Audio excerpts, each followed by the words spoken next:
Mulai hari ini pacarku menggantikan posisimu. Dia lulusan London, tidak bodoh sepertimu. Itulah kata-kata terakhir suamiku sebelum melempar 2 kardus bekas ke wajahku di depan seluruh karyawan. Aku tidak menangis.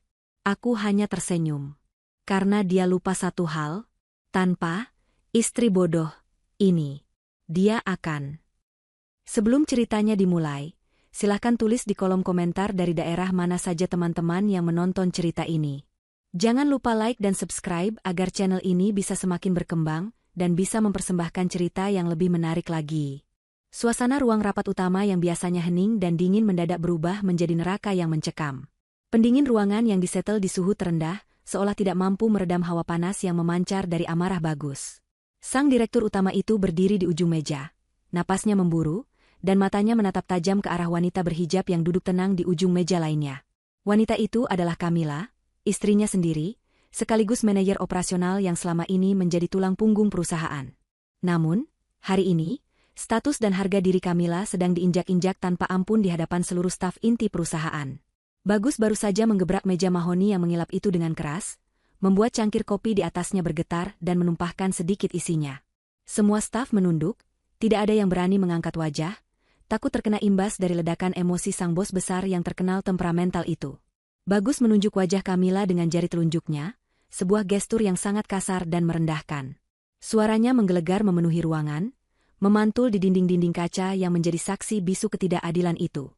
Bagus berkata dengan lantang bahwa ia sudah muak melihat wajah Camilla di kantor ini. Ia merasa Camilla terlalu lamban, terlalu kuno, dan tidak selevel dengan visi perusahaan yang ingin ia bawa menjadi perusahaan internasional.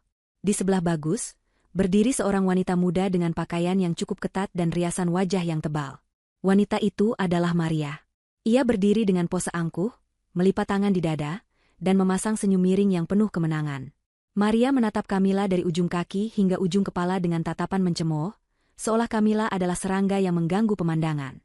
Bagus kemudian mengumumkan keputusan sepihak yang membuat beberapa staf senior tersentak kaget, meski mereka tidak berani bersuara. Bagus berkata bahwa mulai hari ini, detik ini juga, Maria akan menggantikan posisi Camilla sebagai manajer operasional. Alasannya diucapkan dengan nada yang sangat menyakitkan. Bagus membanggakan Maria yang merupakan lulusan universitas di London, lulusan luar negeri yang menurutnya memiliki wawasan global dan cara berpikir modern. Ia membandingkannya dengan Camilla yang disebutnya bodoh, karena hanya lulusan universitas lokal. Bagus menekankan bahwa perusahaan butuh orang cerdas dan berkelas, bukan wanita yang menurutnya hanya beruntung bisa duduk di kursi manajer, karena statusnya sebagai istri direktur. Ucapan itu bagaikan sembilu yang menyayat hati. Mengingat Camilla lah yang dulu menggunakan uang warisan ayahnya untuk menyewa ruko kecil yang menjadi cikal bakal gedung megah ini. Tanpa memberi kesempatan Camilla untuk membela diri, Bagus membungkuk ke bawah meja dan mengambil 2 buah kardus bekas yang sudah ia siapkan sebelumnya. Ia melemparkan kardus-kardus itu ke atas meja di hadapan Camilla. Kardus itu mendarat dengan suara berdebum, lalu meluncur dan berhenti tepat di depan tangan Camilla yang saling bertaut. Bagus memerintahkan Camilla untuk mengemasi barang-barangnya sekarang juga. Ia tidak ingin melihat ada satupun jejak Camilla tertinggal di ruangan ini setelah jam makan siang.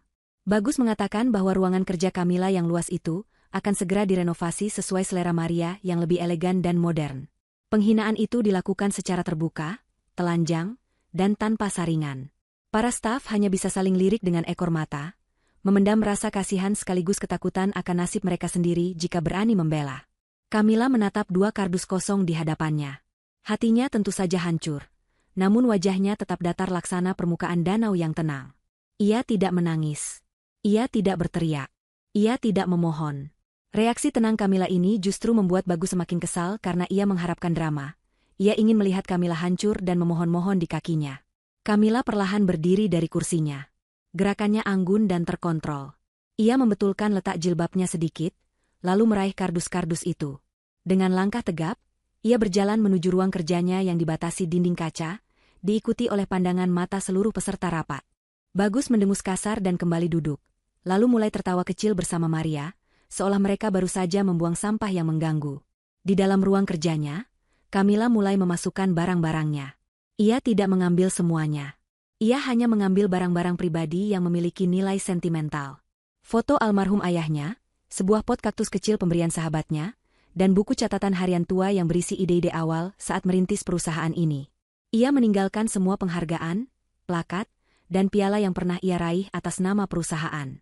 Ia berpikir bahwa benda-benda itu sudah tidak ada artinya lagi di tempat yang tidak menghargainya. Camilla bekerja dengan efisien.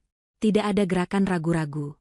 Setiap kali ia memasukkan barang ke dalam kardus, ia seolah sedang melepaskan satu persatu beban yang selama 5 tahun ini ia panggul sendirian.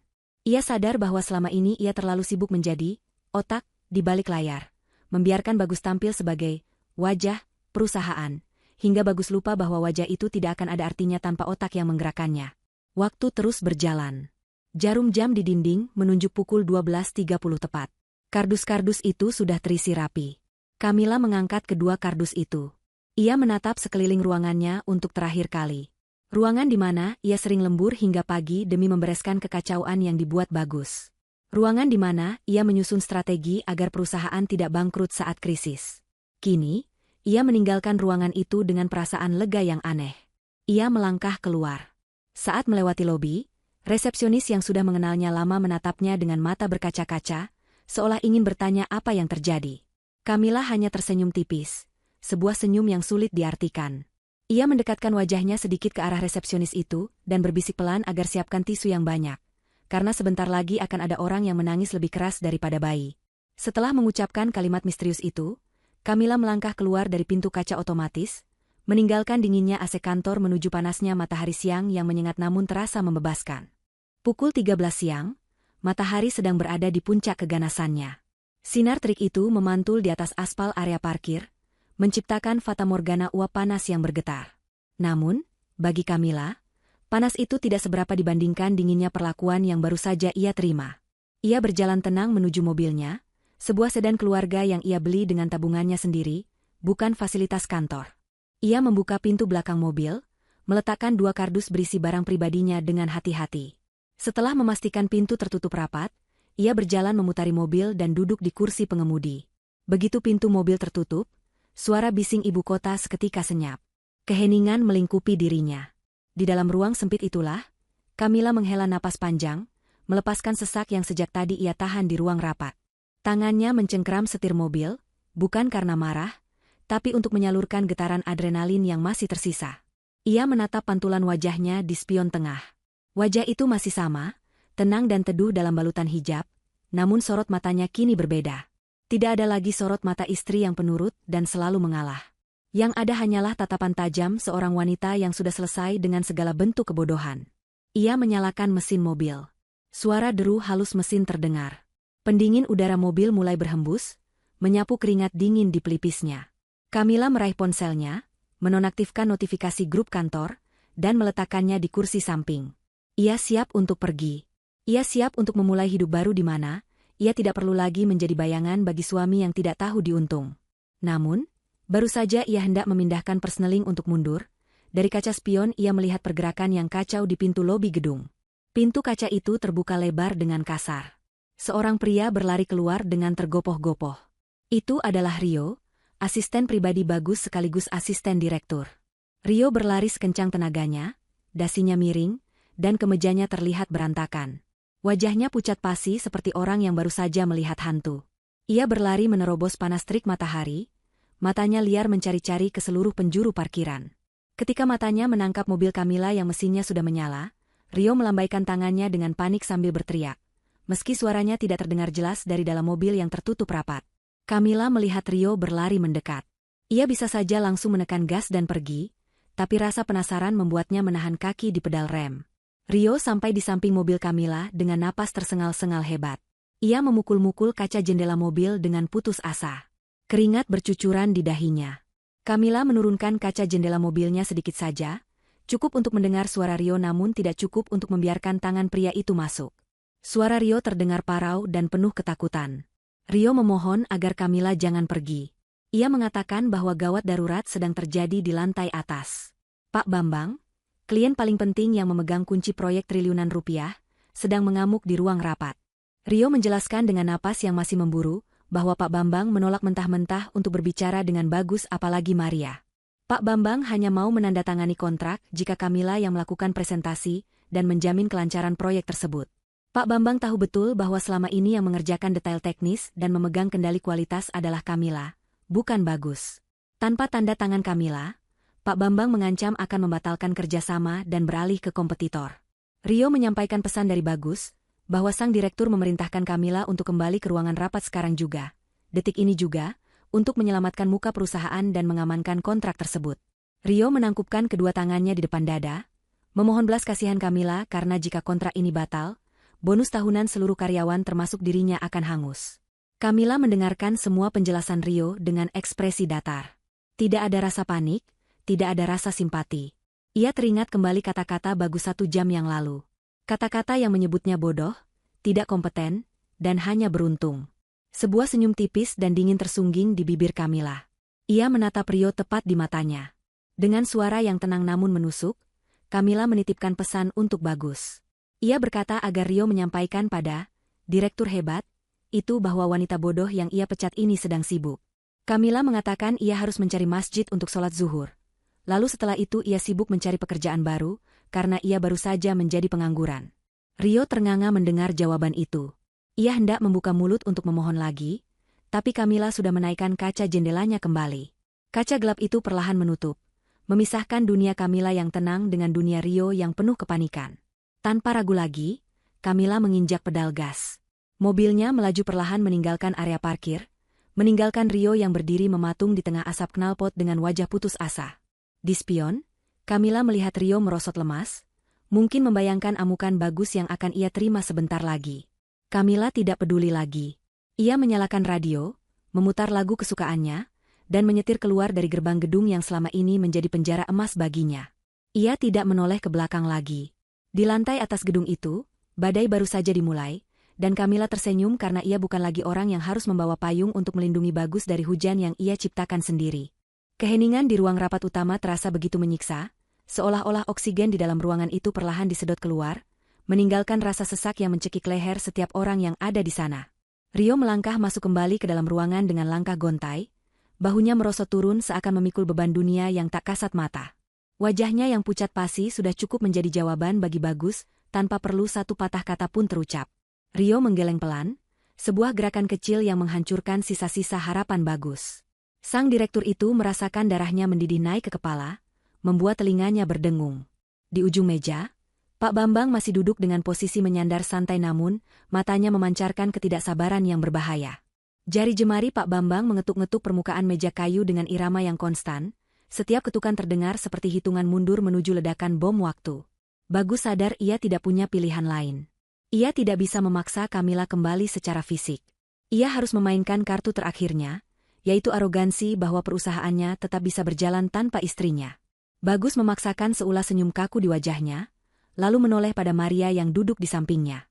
Ia memberi kode dengan matanya agar Maria segera mengambil alih panggung. Maria, yang sejak tadi berusaha terlihat tenang meski tangannya sedikit gemetar, mengangguk mantap. Ia berdiri dari kursinya dengan gerakan yang ia atur sedemikian rupa agar terlihat anggun dan profesional. Ia merapikan blazernya, mengangkat dagu, dan berjalan menuju podium presentasi. Dalam benaknya, Maria meyakinkan dirinya sendiri bahwa ini adalah momen pembuktian. Ia adalah lulusan universitas ternama di London, ia memiliki gelar yang mentereng, dan ia jauh lebih modis dibandingkan Kamila yang selalu tampil tertutup dan sederhana. Maria yakin ia bisa menaklukkan Pak Bambang dengan pesona dan kemampuan bahasa Inggrisnya yang ia banggakan.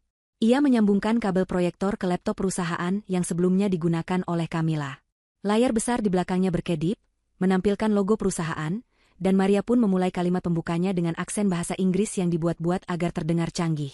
Namun, bencana itu datang lebih cepat dari perkiraan siapapun. Ketika Maria mencoba membuka berkas presentasi utama yang berisi rincian anggaran proyek triliunan itu, sebuah kotak dialog kecil berwarna merah muncul di layar besar. Kotak itu meminta kata sandi enkripsi tingkat tinggi. Ruangan itu hening seketika. Maria mengerutkan kening, jarinya menekan tombol enter beberapa kali, berharap itu hanya kesalahan sistem biasa.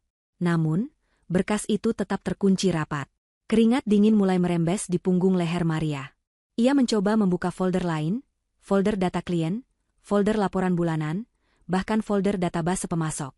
Semuanya terkunci.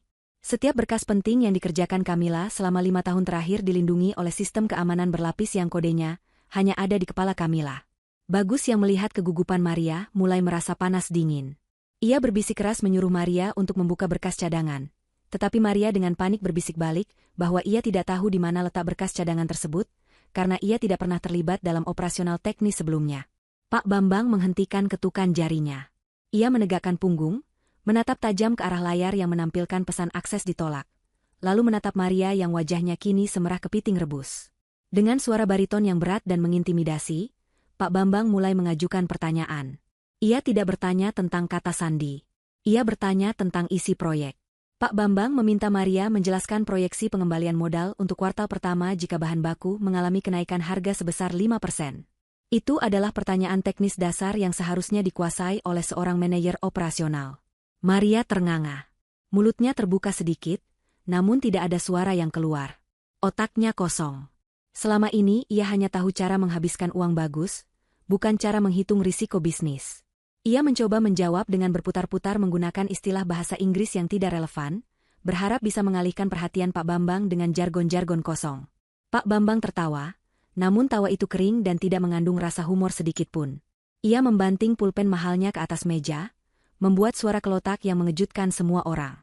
Pak Bambang berdiri, menatap Bagus dengan tatapan merendahkan yang belum pernah Bagus terima seumur hidupnya. Pak Bambang berkata dengan lantang bahwa ia datang ke sini untuk berbisnis dengan profesional, bukan untuk menonton pertunjukan badut amatiran. Ia menunjuk Maria dan mengatakan bahwa wanita itu bahkan tidak mengerti perbedaan antara marin kotor dan marin bersih. Pak Bambang kemudian menatap Bagus tepat di mata, mengatakan bahwa selama ini ia menaruh hormat pada perusahaan ini hanya karena kecerdasan dan ketelitian Ibu Kamila. Menurut Pak Bambang, Ibu Kamila adalah satu-satunya otak yang membuat perusahaan ini bernilai. Tanpa Kamila, perusahaan Bagus hanyalah cangkang kosong yang diisi oleh orang-orang yang tidak kompeten. Bagus mencoba mengejar Pak Bambang yang sudah melangkah lebar menuju pintu keluar. Ia memohon, berusaha menarik lengan Pak Bambang, menjanjikan diskon, menjanjikan revisi proposal. Namun, Pak Bambang menepis tangan Bagus dengan kasar. Di ambang pintu, Pak Bambang berbalik sebentar dan mengatakan kalimat terakhir yang menohok ulu hati Bagus. Pak Bambang berkata bahwa ia membatalkan semua rencana kontrak kerjasama, dan ia akan menarik semua investasinya dari proyek yang sedang berjalan. Setelah itu, Pak Bambang pergi, diikuti oleh asisten-asistennya, meninggalkan Bagus yang berdiri mematung di tengah ruang rapat yang kini terasa seperti kuburan massal bagi masa depan perusahaannya. Para staf yang tersisa di ruangan itu menunduk dalam-dalam, tidak berani menatap bos mereka yang wajahnya sudah berubah warna menjadi ungu karena campuran rasa malu dan amarah yang meledak-ledak. Kemarahan Bagus tidak bisa dibendung lagi. Ia berteriak mengusir semua staf keluar dari ruangan, menyisakan dirinya dan Maria yang masih berdiri gemetar di podium. Bagus tidak memarahi Maria saat itu, karena egonya masih melarangnya untuk mengakui bahwa ia salah memilih pasangan. Sebaliknya, ia melampiaskan amarahnya pada Kamila. Dengan tangan gemetar, ia merogoh saku celananya, mengambil ponsel pintar keluaran terbaru miliknya, dan menekan nomor kontak Kamila. Ia menempelkan ponsel itu ke telinga dengan kasar, napasnya memburu seperti banteng yang terluka. Panggilan tersambung. Terdengar nada sambung yang panjang dan menyebalkan. Setelah dering kelima, barulah panggilan itu diangkat. Tidak ada suara sapaan lembut seperti biasanya. Hanya keheningan dari seberang sana. Bagus langsung membentak tanpa basa-basi. Ia memerintahkan Kamila untuk kembali ke kantor detik ini juga. Ia menuduh Kamila sengaja menyabotase perusahaan dengan mengunci semua data penting. Suara Bagus menggema di ruang rapat yang kosong, penuh dengan nada perintah dan kepanikan yang gagal ia sembunyikan. Ia mengancam akan menuntut Kamila jika tidak segera memberikan kata sandi server. Namun, balasan yang ia terima sungguh di luar dugaan. Dari seberang telepon, terdengar suara Kamila yang sangat tenang, diiringi suara latar musik instrumental yang menenangkan dan denting sendok beradu dengan cangkir keramik. Kamila berbicara dengan nada santai, seolah ia sedang berbicara dengan orang asing yang salah sambung. Kamila menjawab bahwa sistem keamanan itu ia buat justru untuk melindungi data perusahaan dari orang luar yang tidak berkepentingan, dan karena sekarang ia sudah dipecat, maka ia adalah orang luar. Jadi, secara teknis ia tidak berhak lagi menyentuh data itu. Kamila menambahkan dengan nada yang sedikit mengejek, menyarankan Bagus untuk meminta tolong pada pacar jenius lulusan luar negeri itu untuk meretasnya. Karena bukankah Bagus bilang Maria jauh lebih pintar darinya? Sebelum Bagus sempat membalas makian, Kamila menutup kalimatnya dengan ucapan selamat menikmati kehancuran yang Bagus ciptakan sendiri. Sambungan telepon terputus. Bagus menatap layar ponselnya dengan tatapan tidak percaya. Ia baru saja menyadari bahwa wanita penurut yang selama ini ia injak-injak, kini telah berubah menjadi lawan yang memegang kendali penuh atas nasibnya, dan ia tidak tahu harus berbuat apa selain berteriak frustrasi sambil membanting ponsel mahalnya ke lantai hingga hancur berkeping-keping. Matahari pagi menyinari gedung perkantoran Bagus dengan cerah, namun suasana di dalam kantor itu jauh dari kata cerah. Kekacauan yang terjadi kemarin ternyata hanyalah permulaan dari badai besar yang sesungguhnya. Hari ini, badai itu menghantam dengan kekuatan penuh. Sejak pukul 8 pagi, telepon di meja resepsionis dan meja divisi operasional tidak berhenti berdering. Suaranya sahut-menyahut menciptakan kakofoni kebisingan yang membuat kepala pening. Para staf berlarian ke sana kemari dengan wajah panik, membawa tumpukan berkas yang tidak bisa diproses. Sistem server pusat masih terkunci rapat, membuat seluruh aktivitas digital perusahaan lumpuh total. Tidak ada yang bisa mengirim surat jalan, tidak ada yang bisa mencetak faktur tagihan, dan yang paling parah, tidak ada yang bisa mengakses data penggajian karyawan yang seharusnya diproses hari ini. Bagus baru saja tiba di kantor dan langsung disambut oleh manajer keuangan yang wajahnya sepucat mayat. Manajer itu melaporkan bahwa akses ke rekening bank perusahaan untuk operasional harian juga terblokir.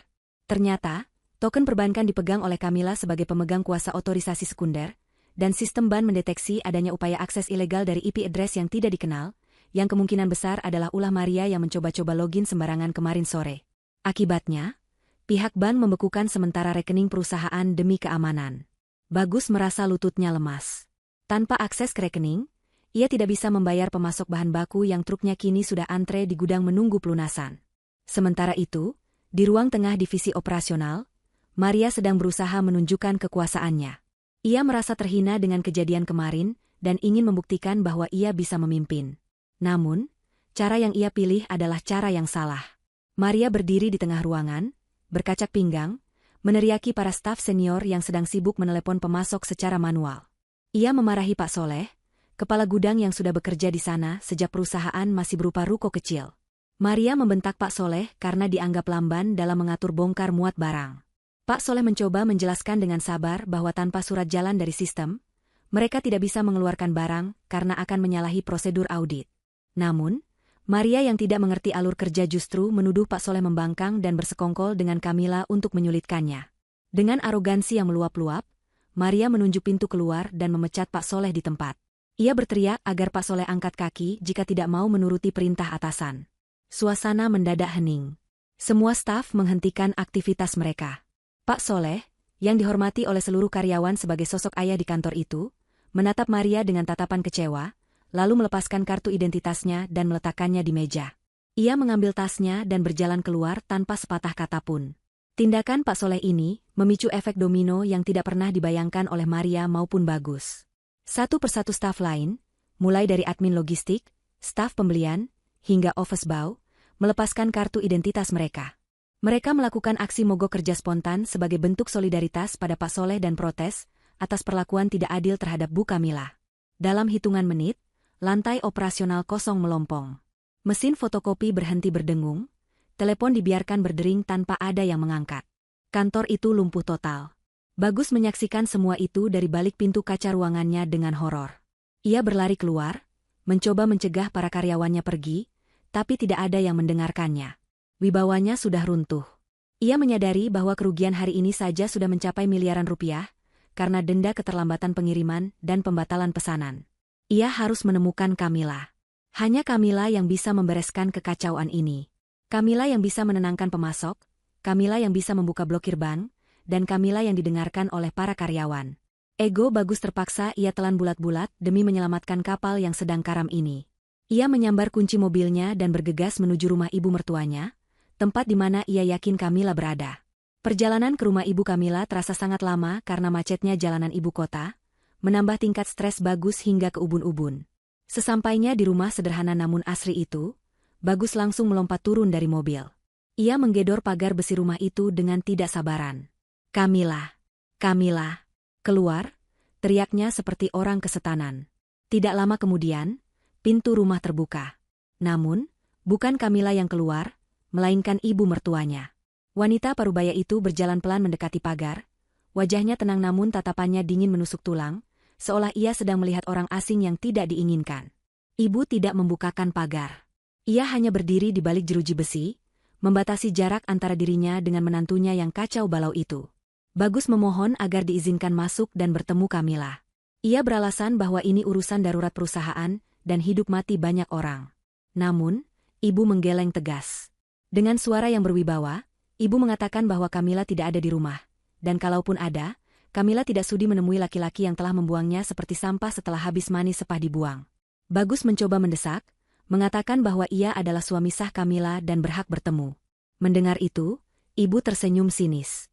Ia merogoh saku daster batiknya dan mengeluarkan sebuah amplop coklat tebal. Ia menyodorkan amplop itu melalui celah pagar besi. Bagus menerimanya dengan tangan gemetar. Ibu menjelaskan bahwa kurir baru saja mengantar dokumen itu 10 menit yang lalu. Itu adalah surat dari pengacara Kamila. Bagus merobek amplop itu dengan kasar dan membaca isinya. Matanya terbelalak lebar. Itu adalah surat gugatan cerai, lengkap dengan permohonan sita jaminan atas aset-aset bersama, termasuk gedung kantor dan rumah mewah yang ditinggali Bagus.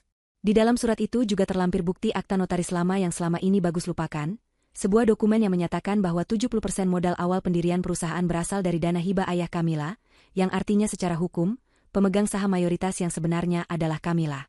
Bagus merasa tanah yang dipijaknya bergoyang. Ia tidak hanya kehilangan manajer operasional, ia juga sedang dalam proses kehilangan seluruh hartanya. Ibu menatap Bagus yang wajahnya kini sepucat kertas. Dengan nada datar tanpa emosi, ibu menyuruh Bagus pergi dari depan rumahnya sebelum ia memanggil warga karena membuat keributan.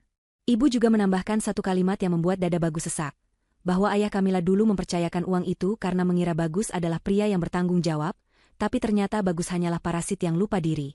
Setelah mengatakan itu, ibu berbalik badan dan masuk ke dalam rumah, menutup pintu rapat-rapat, meninggalkan Bagus yang merosot terduduk di aspal panas depan pagar, mencengkeram surat gugatan itu dengan putus asa, di bawah terik matahari yang seolah ikut menghukumnya atas segala kesombongannya.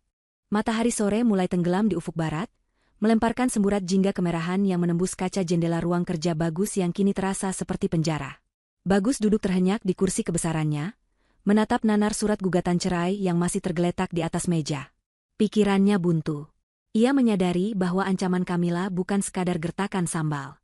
Wanita itu benar-benar berniat menghancurkannya, mengambil kembali setiap sen yang pernah ia tanamkan, dan membiarkan Bagus membusuk dalam kemiskinan.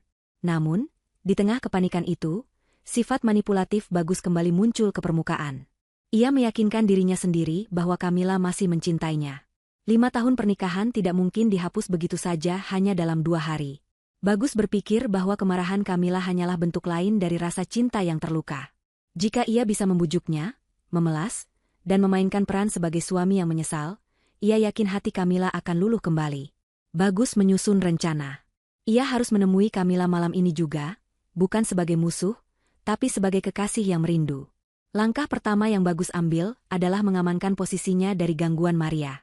Ia tahu betul bahwa jika Maria mengetahui rencananya menemui Kamila, wanita itu akan mengamuk dan merusak segalanya. Bagus meraih ponselnya dan mengetik pesan singkat kepada Maria.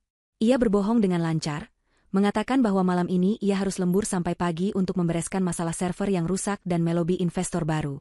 Ia meminta Maria untuk tidak datang ke kantor atau menunggunya di apartemen. Setelah pesan terkirim, Bagus menarik napas lega. Ia kemudian mencoba menelepon Kamila. Kali ini ia tidak menggunakan nomor pribadinya yang sudah diblokir, melainkan menggunakan nomor telepon kantor yang jarang dipakai. Ketika nada sambung terdengar, jantung Bagus berdegup kencang. Panggilan itu diangkat.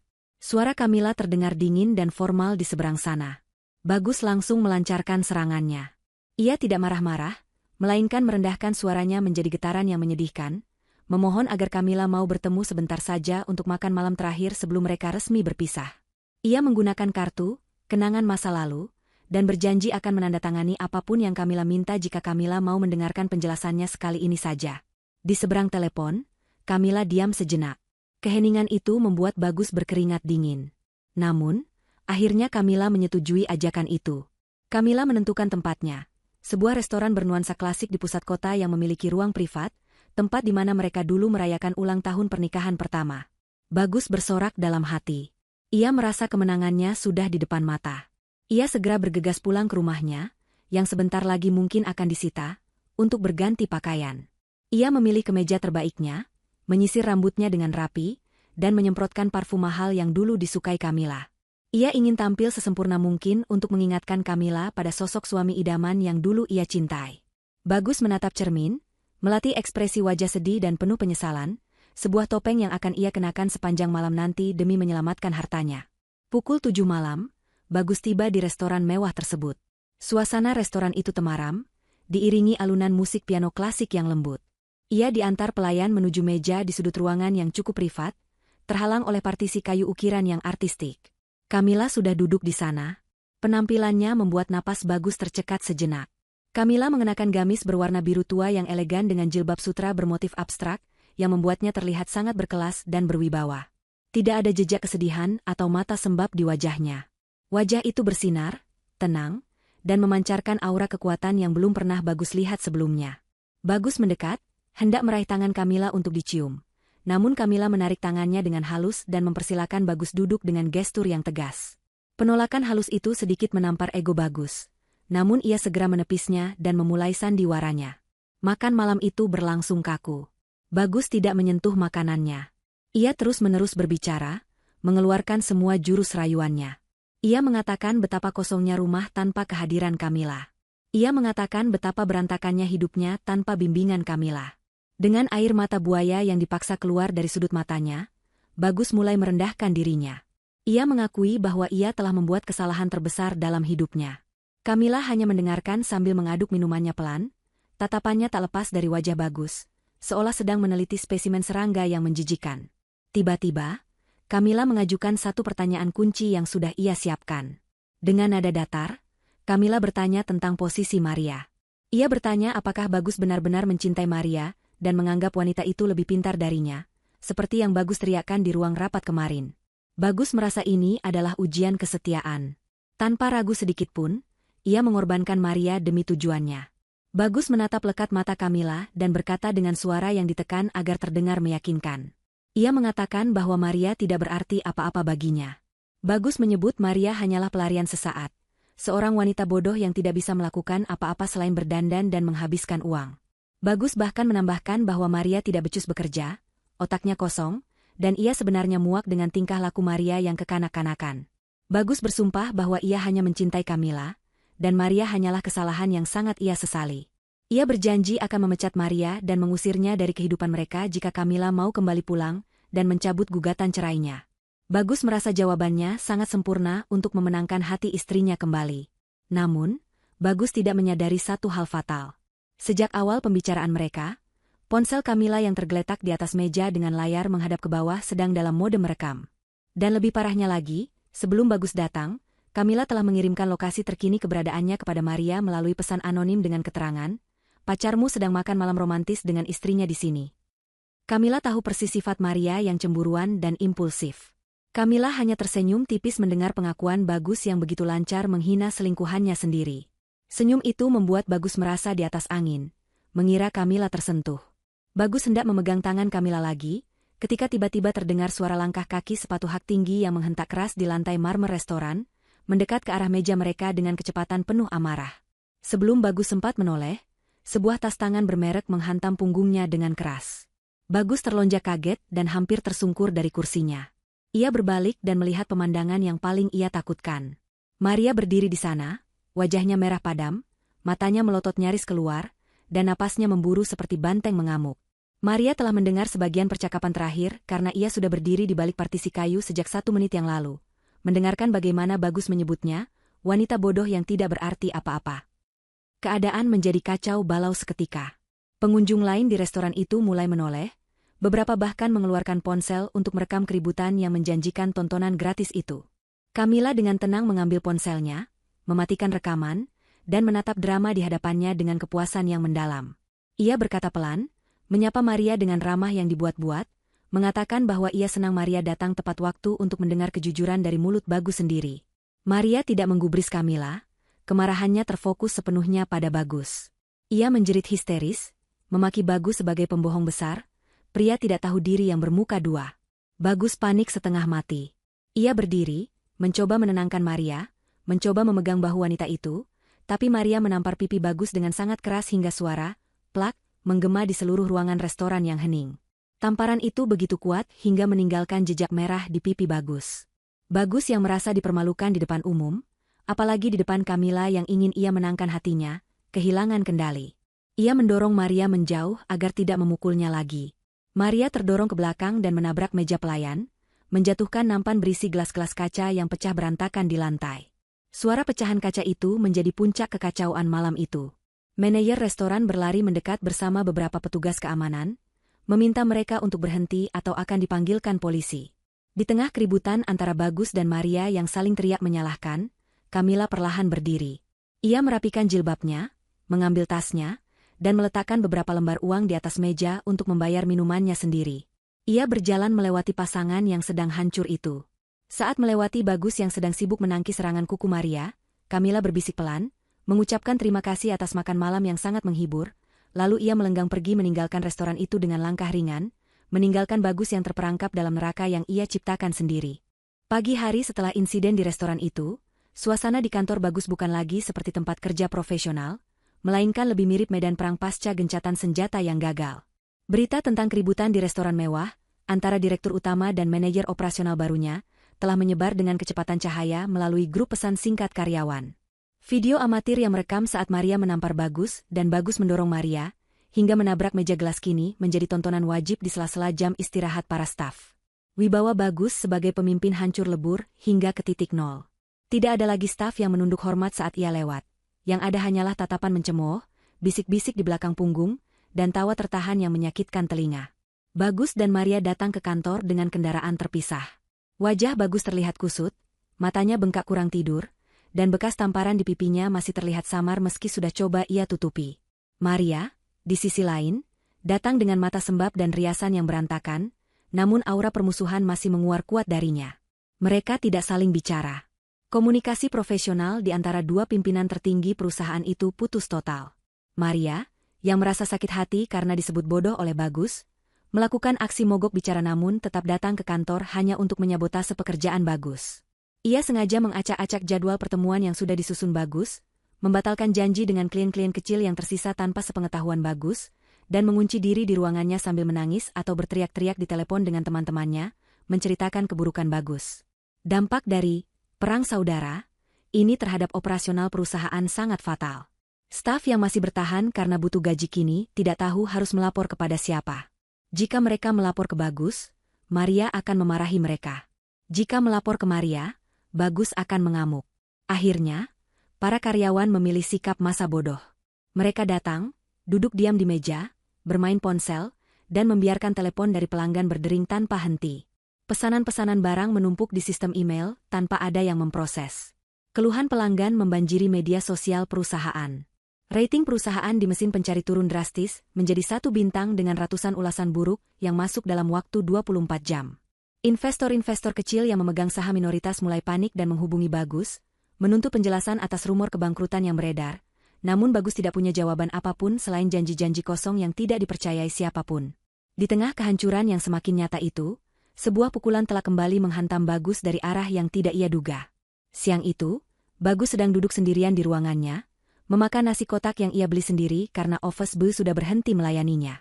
Ia menyalakan televisi yang terpasang di dinding ruangannya, berharap mendapat sedikit hiburan untuk mengalihkan pikirannya dari stres yang menumpuk. Namun, apa yang ia lihat di layar televisi justru membuat nasi yang sedang ia kunyah terasa seperti pasir. Saluran berita bisnis utama sedang menayangkan siaran langsung konferensi pers dari sebuah konglomerasi besar, Nusantara Group, yang merupakan induk perusahaan milik rekanan Pak Bambang. Di layar kaca yang jernih itu, terlihat podium megah dengan latar belakang logo perusahaan yang bersinar keemasan.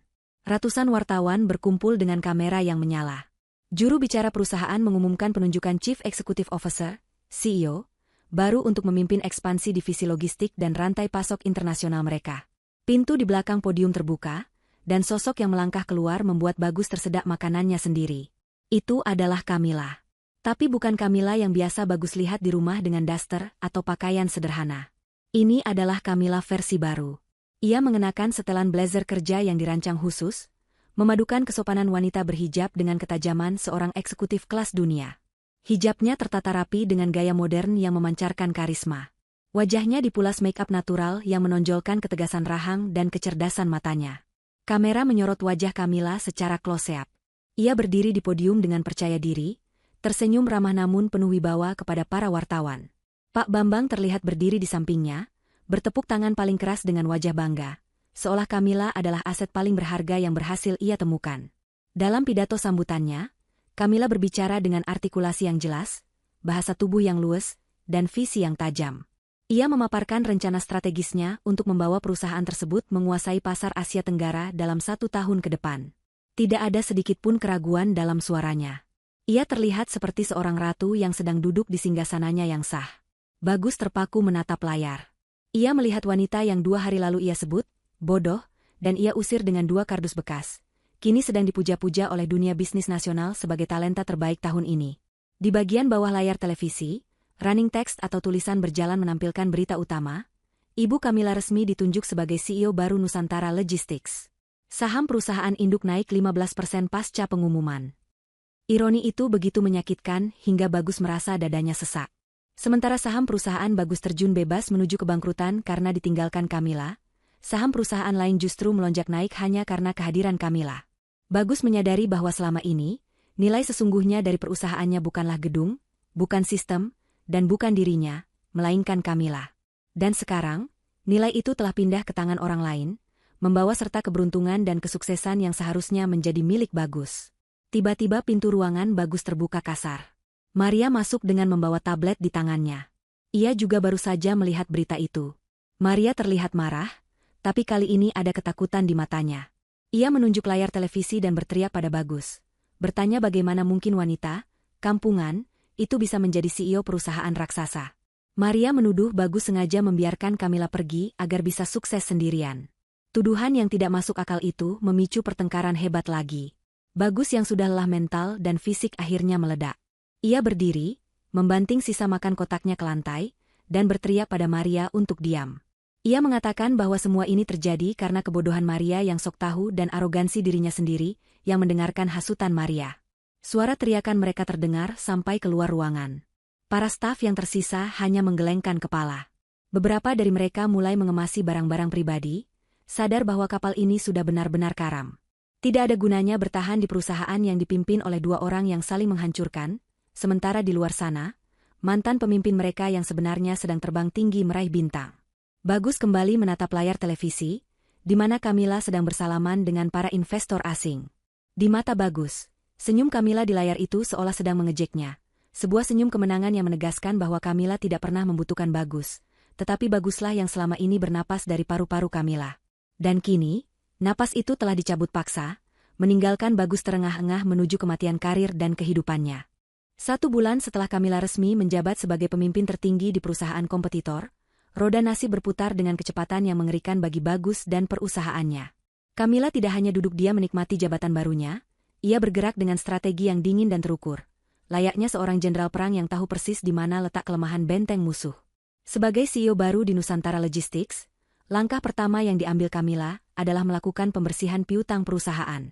Kebetulan yang menyakitkan adalah perusahaan Bagus memiliki utang jangka panjang yang cukup besar kepada anak perusahaan yang kini dipimpin Camilla. Utang itu jatuh tempo minggu ini. Camilla tidak memberikan perpanjangan waktu atau negosiasi ulang, seperti yang biasa dilakukan pimpinan sebelumnya. Sebaliknya, ia menggunakan haknya sebagai kreditur utama untuk mengirimkan tim audit eksternal independen guna memeriksa kesehatan keuangan perusahaan Bagus, dengan alasan untuk memastikan apakah perusahaan debitur masih sanggup membayar atau harus dipailitkan. Pagi itu, suasana kantor Bagus yang sudah sepi dan suram mendadak tegang. 3 mobil hitam berhenti di depan lobi. Keluar dari sana 6 orang pria dan wanita berpakaian rapi dengan wajah tanpa ekspresi, membawa tas kerja tebal dan laptop. Mereka adalah tim auditor forensik yang dikirim oleh Camilla. Mereka tidak datang untuk minum kopi atau berbasa-basi. Mereka langsung menuju ruang arsip dan ruang server keuangan, menunjukkan surat kuasa yang sah secara hukum yang membuat Bagus tidak berkutik. Bagus hanya bisa berdiri mematung di depan pintu ruangannya, menyaksikan orang-orang asing itu mengobrak-abrik kerajaan kecilnya. Sementara itu, Maria yang berada di ruangannya tampak gelisah luar biasa. Wajahnya pucat, keringat dingin bercucuran merusak bedak tebalnya. Ia mencoba menyelinap keluar membawa tas tangannya. Namun salah satu auditor mencegatnya dan dengan sopan namun tegas meminta tas itu diperiksa karena Maria dicurigai membawa dokumen perusahaan. Kepanikan Maria beralasan. Selama beberapa hari pemeriksaan intensif, tim auditor menemukan lubang besar dalam neraca keuangan perusahaan yang terjadi hanya dalam kurun waktu 2 bulan terakhir, tepat saat Maria mulai menjabat. Ada aliran dana miliaran rupiah yang keluar dengan keterangan, biaya operasional luar negeri, dan pengadaan inventaris kantor VVIP. Namun, ketika auditor melakukan cek silang, tidak ada satupun proyek luar negeri yang berjalan. Kwitansi-kwitansi yang dilampirkan ternyata palsu. Struk pembelian yang diklaim sebagai alat tulis kantor dan perangkat lunak komputer, setelah ditelusuri kode barangnya, ternyata merujuk pada butik-butik mewah di pusat perbelanjaan elit. Maria telah menggunakan uang perusahaan untuk membeli tas bermerek, sepatu hak tinggi edisi terbatas, hingga perawatan kecantikan di klinik mahal. Semuanya disamarkan dengan manipulasi data akuntansi yang sangat kasar dan amatir. Laporan audit itu mendarat di meja Camilla pada hari Jumat sore. Camilla membacanya dengan tatapan datar, tidak terkejut sedikitpun karena ia sudah menduga karakter Maria yang serakah. Tanpa ragu, Camilla menandatangani berkas pelaporan tindak pidana korporasi. Ia mengirimkan berkas itu ke kepolisian. Tidak butuh waktu lama, sirine mobil polisi meraung-raung di halaman kantor Bagus, memecah keheningan siang bolong dan menarik perhatian orang-orang yang lewat. Beberapa petugas berseragam coklat dan reserse berpakaian preman masuk ke dalam gedung. Mereka membawa surat penangkapan atas nama Maria. Bagus yang saat itu sedang melamun di ruang rapat, terlonjak kaget mendengar keributan di koridor. Ia berlari keluar dan melihat pemandangan yang membuat lututnya lemas. Maria sedang diseret keluar dari ruangannya. Kedua tangannya yang biasa menunjuk-nunjuk orang dengan sombong, kini terbelenggu oleh borgol besi yang dingin. Maria berteriak histeris, meronta-ronta seperti orang gila. Riasan wajahnya luntur oleh air mata, rambutnya yang biasa ditata rapi kini acak-acakan. Saat melihat Bagus berdiri di ujung lorong, Maria meluapkan kemarahannya. Ia berteriak menuduh Baguslah yang menyuruhnya melakukan itu.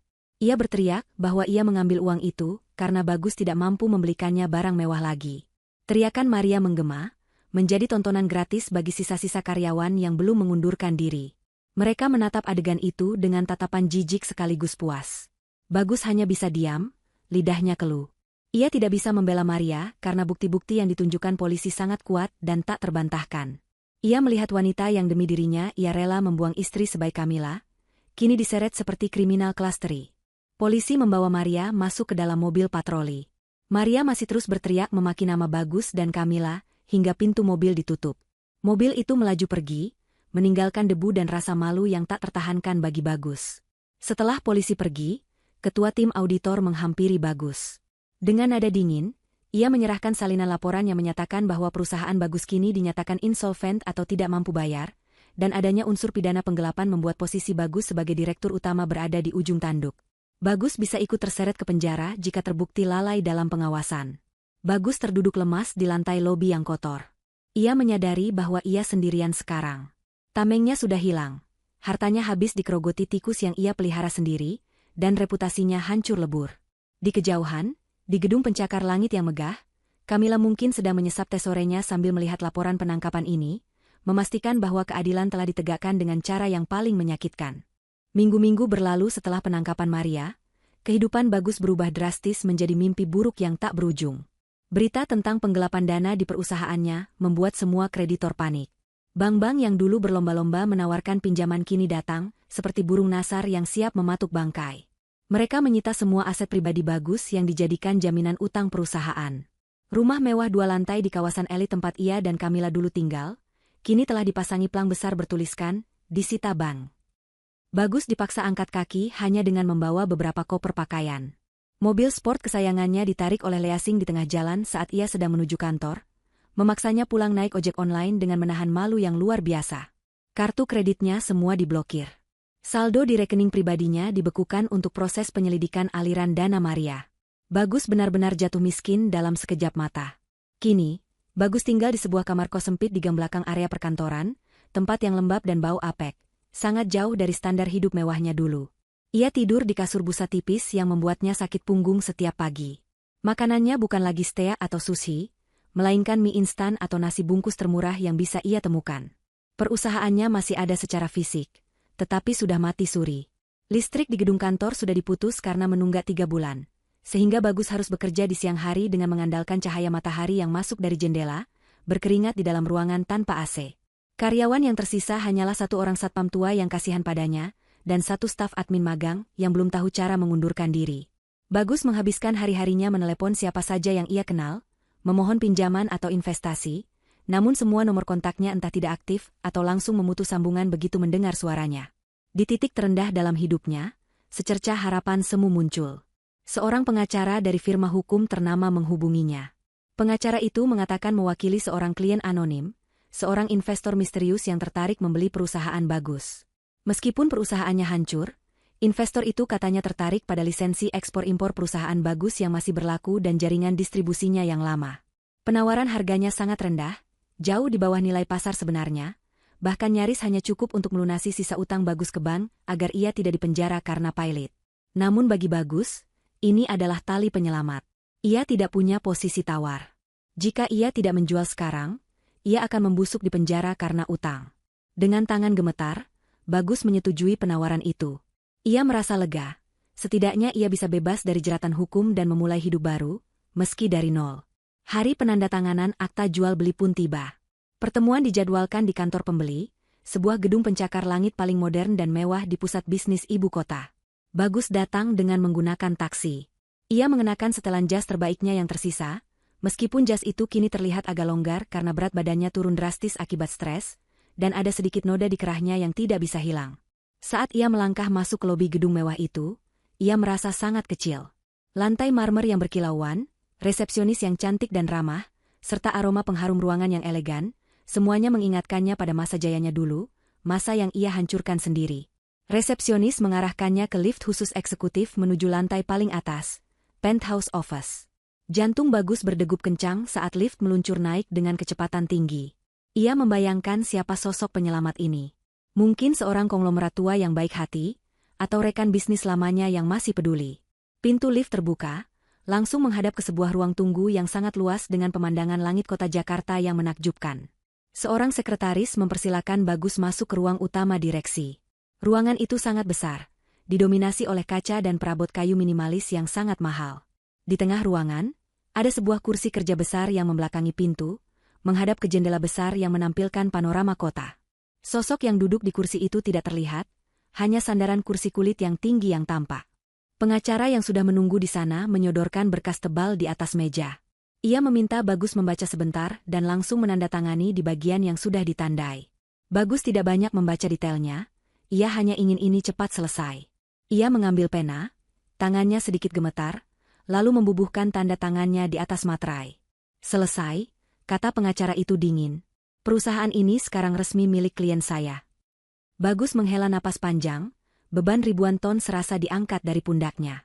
Ia kemudian memberanikan diri bertanya, apakah ia boleh bertemu dengan pemilik baru untuk mengucapkan terima kasih secara langsung karena sudah menyelamatkannya dari kebangkrutan total. Pengacara itu tersenyum tipis, senyum yang penuh arti, lalu menoleh ke arah kursi besar yang membelakangi mereka. Silakan, Pak Direktur ingin menyapa Anda, kata pengacara itu. Kursi besar itu perlahan berputar.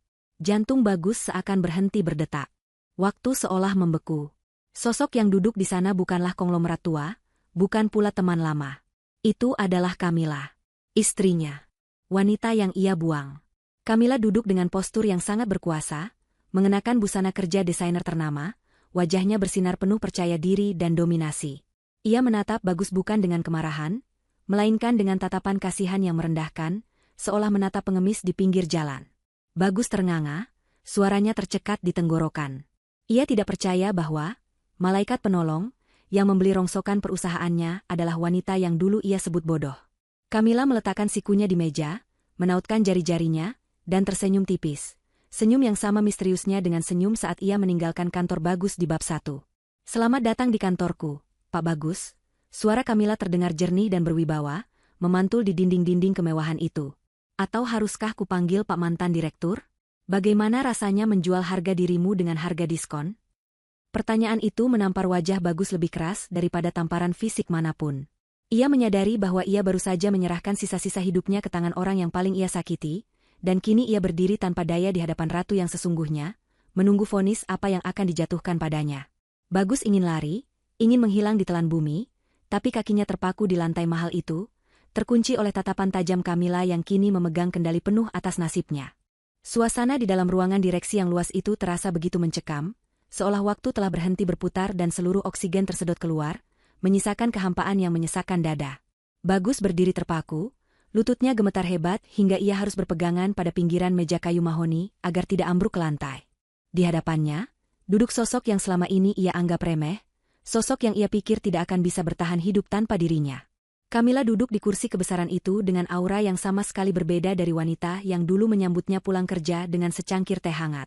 Tatapan Kamila tajam, dingin, dan menusuk, seperti pisau bedah yang siap menguliti setiap lapis kebohongan yang mungkin akan keluar dari mulut Bagus. Tidak ada lagi kelembutan di sana, yang ada hanyalah ketegasan seorang penguasa yang sedang menatap bawahan yang membangkang. Bagus mencoba membuka mulutnya, mencoba mengucapkan sesuatu, apa saja, untuk memecahkan keheningan yang menyiksa itu, namun suaranya tercekat di tenggorokan. Lidahnya terasa keluh, seolah saraf-saraf bicaranya telah lumpuh total akibat syok yang teramat sangat. Ia baru saja menandatangani akta penjualan perusahaannya, satu-satunya hal yang tersisa dari kebanggaannya, kepada mantan istrinya sendiri dengan harga yang sangat memalukan. Perlahan, realitas mulai merasuk ke dalam kesadaran Bagus, membawa serta rasa sakit yang menusuk ulu hati. Ia menyadari bahwa dirinya telah kalah telak. Kamila bukan hanya mengambil alih hartanya, tapi juga harga dirinya. Dengan sisa-sisa keberanian yang rapuh, Bagus akhirnya berhasil memaksakan suara keluar dari bibirnya yang kering dan pucat. Ia memanggil nama Kamila dengan nada bergetar, campuran antara ketidakpercayaan dan permohonan. Bagus melangkah maju satu langkah, tangannya terulur sedikit, gestur refleks seorang pengemis yang mengharapkan belas kasihan. Ia mulai meracau, mengucapkan kata-kata yang tidak masuk akal. Ia mengatakan bahwa ia senang Kamilalah yang membeli perusahaan ini. Ia berusaha memutarbalikan fakta, mengatakan bahwa jauh di lubuk hatinya, ia memang ingin perusahaan ini kembali ke tangan keluarga, bahwa ia menjaga perusahaan ini untuk Kamila. Bagus mencoba memainkan peran sebagai martir, seolah kebangkrutan ini adalah bagian dari rencana mulianya untuk mengembalikan warisan ayah Kamila. Kebohongan itu terdengar begitu menyedihkan di telinga siapapun yang mendengarnya, terutama bagi pengacara yang berdiri di sudut ruangan dengan senyum sinis tertahan. Kamila tidak bereaksi emosional. Ia tidak marah, tidak juga tertawa. Ia hanya menatap Bagus dengan ekspresi datar yang jauh lebih menyakitkan daripada amarah.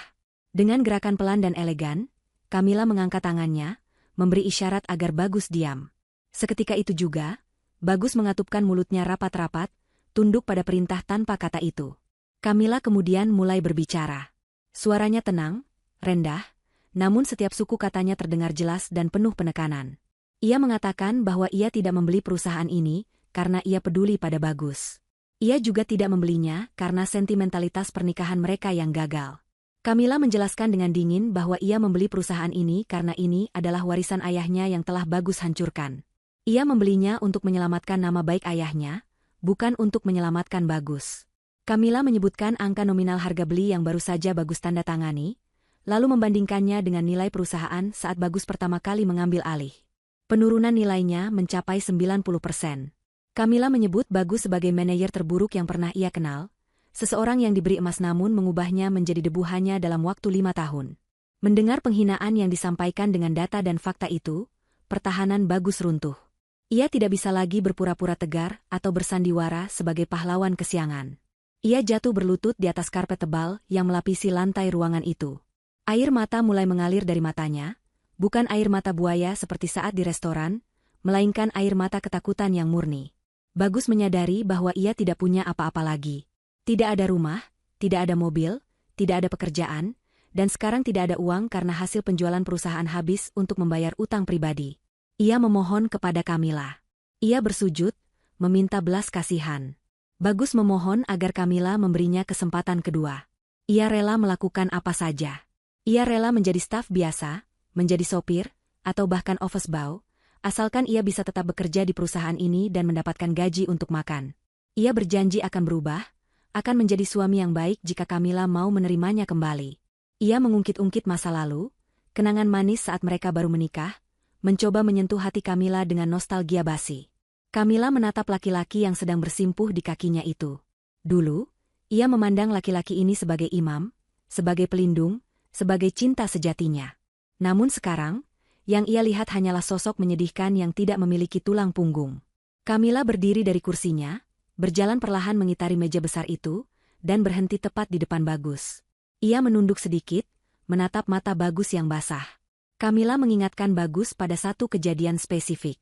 Ia mengulang kembali kalimat yang Bagus ucapkan di bab 1, kalimat tentang wanita bodoh dan lulusan luar negeri.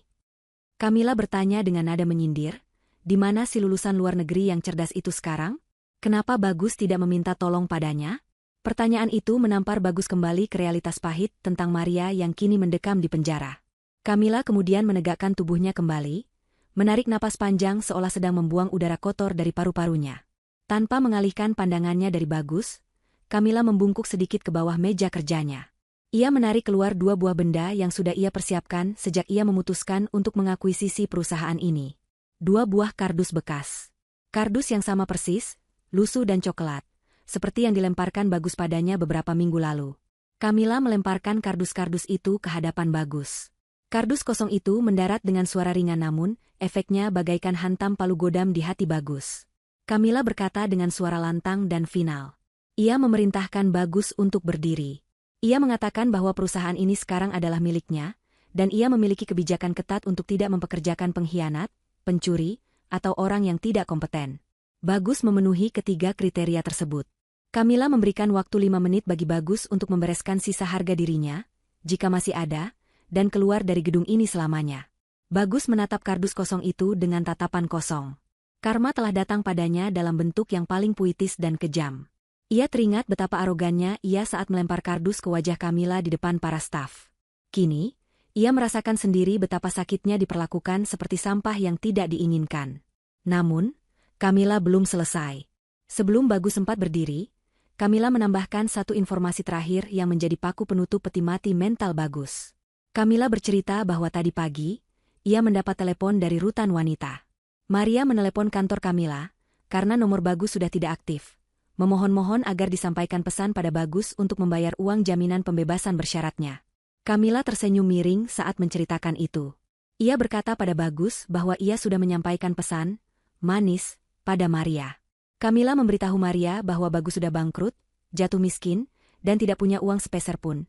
Jadi Maria sebaiknya menikmati masa tinggalnya di penjara lebih lama. Berita itu membuat Bagus sadar bahwa ia benar-benar sendirian di dunia ini. Maria pun kini pasti membencinya karena tidak bisa menolongnya. Dengan sisa tenaga yang ada, Bagus berdiri. Kakinya terasa berat seperti diikat batu. Ia mengambil kardus kosong itu dengan tangan gemetar. Tidak ada barang yang perlu ia kemasi di ruangan ini karena ini bukan ruangannya. Tapi membawa kardus itu adalah simbol kekalahannya. Ia berbalik badan, melangkah gontai menuju pintu keluar. Setiap langkah terasa menyakitkan. Saat ia mencapai pintu, 2 orang petugas keamanan berbadan tegap sudah menunggu di sana atas perintah Camilla. Mereka tidak menyentuh Bagus, tapi tatapan mengintimidasi mereka sudah cukup untuk menggiring Bagus keluar. Bagus sempat menoleh sekilas ke belakang, berharap melihat setitik penyesalan di wajah Camilla. Tapi yang ia lihat hanyalah punggung Camilla yang sudah kembali duduk di kursi kebesarannya, sibuk memeriksa berkas, seolah Bagus sudah tidak ada lagi di dunia ini. Pintu tertutup, memisahkan Bagus dari kehidupan mewahnya untuk selamanya. Ia berjalan menyusuri lorong panjang menuju lift, diiringi tatapan sinis resepsionis dan karyawan lain. Bagus masuk ke dalam lift, dan saat pintu logam itu tertutup, ia melihat bayangan dirinya di cermin dinding lift. Seorang pria parubaya yang lusuh, gagal, dan hancur, memeluk kardus kosong yang menjadi satu-satunya hartanya sekarang. 1 tahun telah berlalu sejak peristiwa dramatis pengambil alihan perusahaan itu. Roda waktu terus berputar tanpa ampun, mengubah nasib manusia sesuai dengan usaha dan doa mereka. Di pusat kawasan bisnis Jakarta, gedung pencakar langit yang kini menjadi markas besar Nusantara Logistics berdiri megah menantang langit. Di lantai teratas, di ruang CEO yang mewah dan modern, Camilla sedang berdiri menatap pemandangan kota dari balik dinding kaca. Penampilannya semakin anggun dan berkelas. Ia mengenakan busana kerja muslimah rancangan desainer ternama dengan warna-warna pastel yang lembut namun tegas. Di belakangnya, dinding ruangan dipenuhi dengan penghargaan bisnis, plakat keberhasilan ekspor, dan foto-foto dirinya bersama para pejabat negara serta tokoh bisnis internasional. Perusahaan warisan ayahnya yang dulu hampir mati di tangan Bagus, kini telah bangkit menjadi raksasa logistik yang disegani di Asia Tenggara. Di bawah kepemimpinan Camilla yang visioner dan penuh empati, perusahaan itu tidak hanya mencetak laba triliunan, tapi juga menjadi tempat kerja paling didambakan oleh para profesional muda. Pintu ruangan diketuk pelan. Sekretaris pribadinya masuk dengan membawa jadwal harian.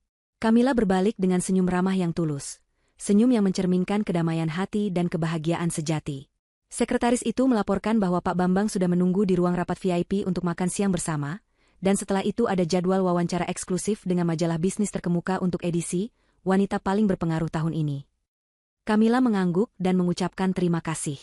Ia mengambil tas kerjanya, melangkah keluar ruangan dengan percaya diri. Sepanjang koridor, setiap karyawan yang berpapasan dengannya menyapa dengan hormat dan kekaguman yang tulus. Bukan karena takut, tapi karena mereka mencintai pemimpin mereka.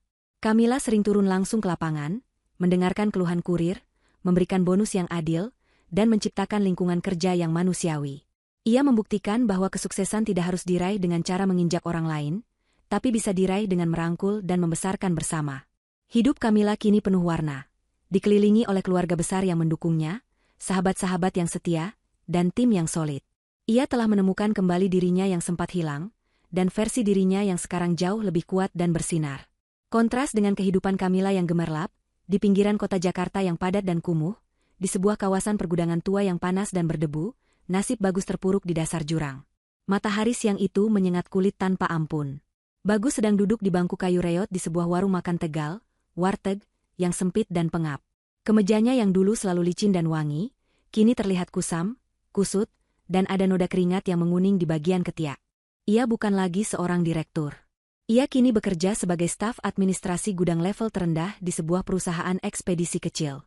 Tugasnya sehari-hari adalah menginput data resi pengiriman secara manual ke komputer tua yang sering hang, mengangkat telepon komplain dari pelanggan yang marah-marah, dan terkadang harus ikut membantu kuli angkut memindahkan barang jika tenaga kurang. Gajinya hanya cukup untuk membayar sewa kamar kos petak yang lembab dan makan seadanya 2 kali sehari. Bagus menyuapkan nasi dengan lauk tempe orek dan sayur lodeh ke mulutnya dengan lesu. Rasanya hambar, sehambar hidupnya sekarang. Tiba-tiba, ketenangan makan siangnya terganggu. Seorang pemuda berusia 20-an tahun, mengenakan rompi supervisor gudang, masuk ke warung itu dan langsung membentak Bagus. Pemuda itu adalah atasan Bagus, anak muda yang usianya setengah dari usia Bagus dan pendidikannya jauh di bawah Bagus, namun memiliki kuasa penuh atas nasib Bagus di tempat itu. Pemuda itu memarahi Bagus dengan kasar di depan pengunjung warung lainnya, karena Bagus salah memasukkan kode wilayah pengiriman tadi pagi, menyebabkan paket nyasar ke kota lain. Bagus hanya bisa menunduk, meminta maaf berkali-kali dengan suara lirih. Ia tidak berani membantah. Ia tahu, jika ia dipecat dari pekerjaan ini, ia tidak akan bisa makan besok. Ia, yang dulu biasa memecat orang dengan jentikan jari, kini harus menelan harga dirinya bulat-bulat, dipermalukan oleh anak kemarin sore. Setelah atasan mudanya pergi sambil mendumel, Bagus kembali duduk lemas. Nafsu makannya hilang seketika. Ia menghela napas panjang, mencoba menahan air mata yang mendesak keluar. Pandangannya kemudian tertuju pada sebuah televisi tabung kecil yang terpasang di pojok atas warung.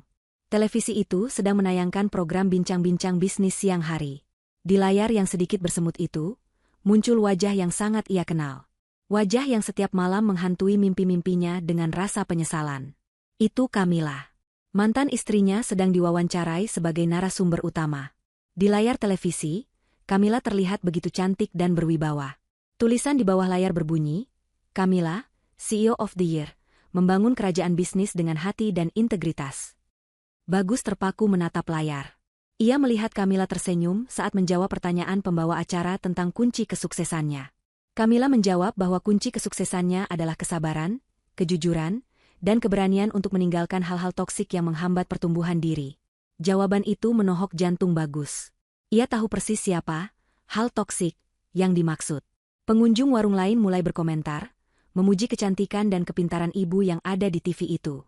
Wah, hebat ya ibu itu, sudah cantik, kaya, soleha lagi. Beruntung banget suaminya, celetuk salah satu sopir truk di sebelah Bagus. Mendengar itu, dada Bagus terasa sesak, seolah ada batu besar yang menghimpit paru-parunya. Ia ingin berteriak bahwa dialah mantan suaminya, bahwa dialah yang dulu memiliki wanita hebat itu. Tapi kata-kata itu tertahan di tenggorokan. Ia sadar, tidak ada yang akan percaya padanya. Siapa yang akan percaya bahwa kuli gudang lusuh ini pernah bersanding dengan ratu bisnis yang ada di televisi? Bagus menatap layar TV itu lekat-lekat, menatap mata Camilla yang bersinar. Di sana, di layar kaca itu, Camilla tampak menutup sesi wawancara dengan sebuah pesan penutup yang kuat tentang pentingnya menghargai pasangan dan orang-orang yang mendukung kita dari nol. Pesan itu menjadi tamparan terakhir bagi Bagus. Ia menundukkan kepalanya dalam-dalam, menatap piring nasinya yang masih sisa separuh. Air mata penyesalan menetes jatuh, membasahi butiran nasi. Ia menyadari bahwa hukuman terberat bukanlah kemiskinan, melainkan ingatan akan apa yang pernah ia miliki dan bagaimana ia menyia-nyiakannya dengan tangannya sendiri. Sementara di layar televisi, program berakhir, Layar menggelap sejenak sebelum berganti iklan. Di dunia nyata, Camilla di kantor mewahnya menutup majalah yang memuat profil dirinya, mengucap syukur kepada Tuhan, lalu bangkit berdiri dan melangkah keluar ruangan menyongsong masa depan yang cerah. Sedangkan Bagus masih duduk di warung kumuh itu, terperangkap dalam bayang-bayang masa lalu yang kelam, sendirian, dan tanpa harapan. Layar kehidupan mereka telah terpisah selamanya. Cerita pun berakhir dengan keadilan yang sempurna. Tama, Purna. Tama, Purna. Tama, Purna. Tama, Purna. Tama, Purna.